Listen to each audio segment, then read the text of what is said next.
ആത്മവിശുദ്ധിയുടെയും പ്രാർത്ഥനയുടെയും നാളുകൾക്ക് തുടക്കം കുറിച്ച് കേരളത്തിൽ നാളെ മുതൽ റംദാൻ വ്രതാരംഭം. ഒരു മാസക്കാലം നീണ്ടു നിൽക്കുന്ന വ്രതാനുഷ്ഠാനത്തിനായി സംസ്ഥാനത്തെ പള്ളികളും ഭവനങ്ങളും പൂർണ്ണസജ്ജമായി. ഷാബാൻ 30 പൂർത്തിയാക്കിയാണ് വിശ്വാസികൾ റംദാനിലേക്ക് കടക്കുന്നത്. പ്രഭാതം മുതൽ പ്രദോഷം വരെ വെള്ളവും ഭക്ഷണവും ഉപേക്ഷിച്ച് വിശ്വാസികൾ വ്രതമെടുക്കും.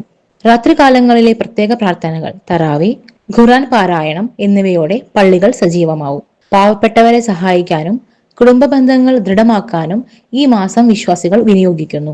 1000 മാസങ്ങളെക്കാൾ പുണ്യമുള്ള ലൈലത്തുൽ ഖദറും ബദർ യുദ്ധത്തിന്റെ സ്മരണകളും റംദാനിലെ പ്രധാന ഘട്ടങ്ങളാണ്. വിവിധയിടങ്ങളിൽ സാമൂഹ്യ ഇഫ്താറുകൾ സംഘടിപ്പിക്കുന്നതിലൂടെ മതസൗഹാർദ്ദത്തിന്റെ വേദികളായി പള്ളികൾ മാറും. വ്രതാനുഷ്ഠാനത്തിലൂടെ ശരീരത്തെയും മനസ്സിനെയും ഒരുപോലെ ശുദ്ധീകരിക്കാനാണ് ഓരോ വിശ്വാസിയും പരിശ്രമിക്കുന്നത്. Gold, pure gold. Group Nilambur.